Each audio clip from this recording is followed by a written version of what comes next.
xildhibaan Cabdifataax Ismaaciil Daahir oo ka mid ah xildhibaanada golaha shacabka ah ee baarlamaanka federaalka ah ee Soomaaliya oo shir jaraa'id ku qabtay magaalada caasimadda Muqdisho ayaa waxa uu sheegay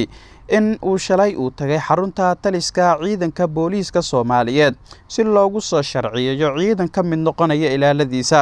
hayeeshee waxa uu sheegay in si aan wanaagsaneyn uu ula dhaqmay taliyaha ciidanka booliiska Soomaaliya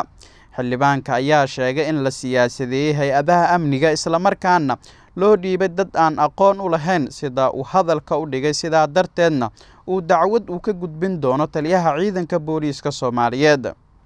jira in hay'adaha amniga la siyaasadeeyay oo ay kow ka yihiin hay'adaha amniga gudaha qaabilsan dhawaan waxa ka soo baxay xukuumadda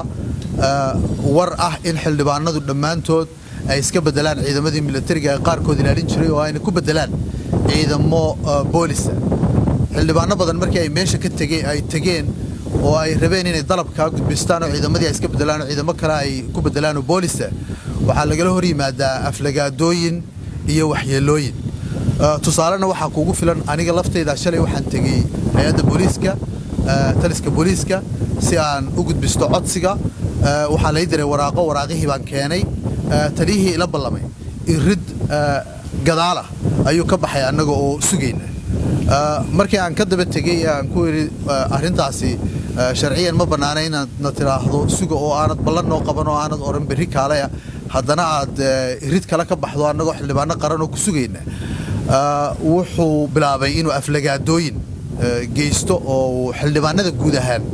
uu aflagaadeeyo waxyaalaha aan ku habboonayn saxaafadda in hadda laga sheego uu xildhibaanada si guud u aflagaadeeyo waxaa jirta dacwado noocan oo kale oo hore u dhacay oo markii aanu isnidhi hay'adaha sharciga uga dacwooda in xildhibaanadii lagu soo yiraahdo wax cadayna miyaa haystaan maxaa cadayn uga soo qaadi weydeen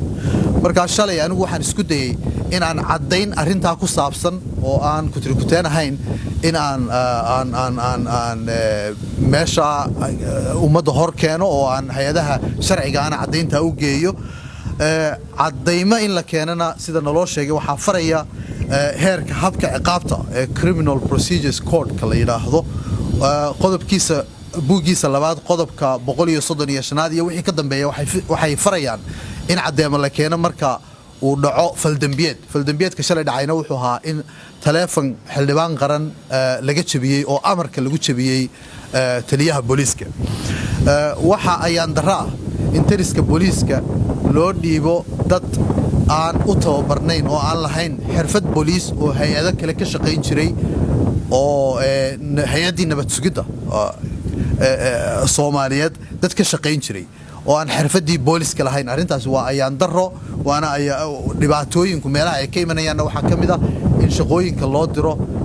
dad aan ehel u ahayn arrintaasi waxay jabinaysaa qodob dastuuri ah oo ah qodobka 12aad